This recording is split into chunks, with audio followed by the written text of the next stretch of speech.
Hello and welcome. In this video, I'm going to show you how to do crosshatch shells. This is a pretty easy one row repeat. It consists of 3 double crochets worked into a chain space. If you're not familiar with how to do double crochets, I will have a link down in the description below for a video tutorial on how to do that. I did want to show you my starting row. If yours comes out loose like this, then I recommend going down a hook size. That can really help a bunch. I typically do, but I did this one this way on purpose just so I can show you what happens when that starting row comes out really loose like that.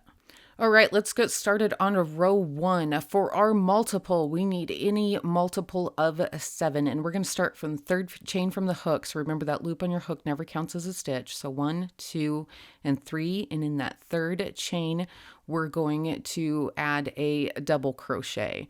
That chain 2 that we skipped is going to count as a double crochet. So working in that same space, we're going to do another double crochet. So we have the chain 2 that acts as a double and 2 more double crochets.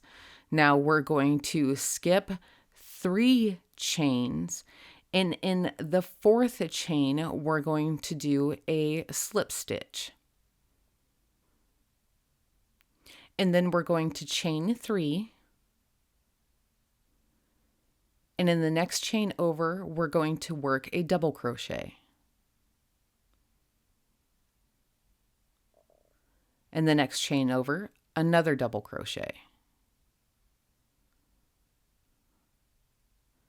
And in the next chain over, one more double crochet.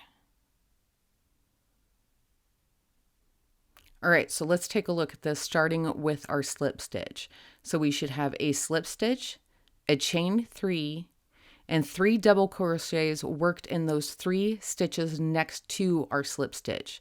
Now skip 3 more chains and work a slip stitch into the 4th chain,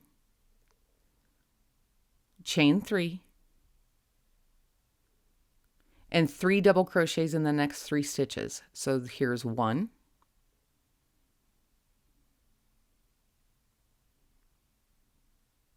here's 2, and here's 3.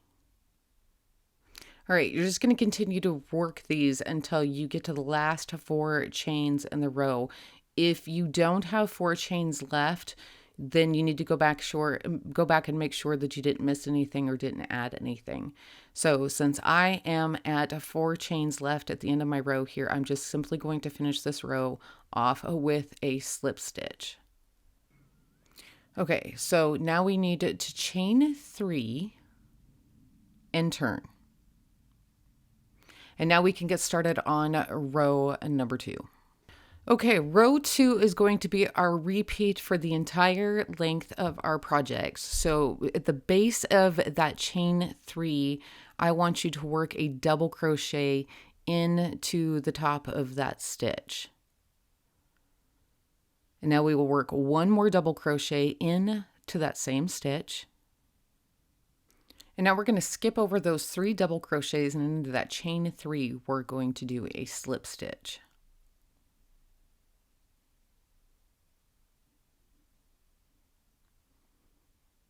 And now we need to chain 3.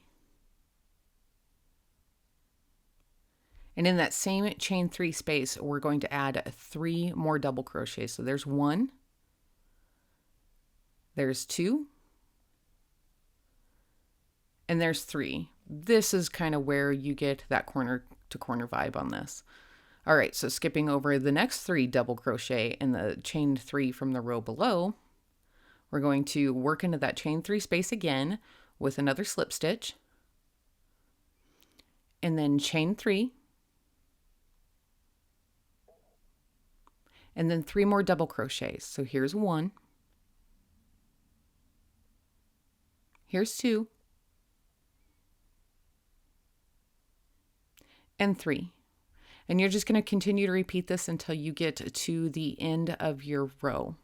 All right, so at the end of this row, work a slip stitch into that chain 2 that we skipped in our first row.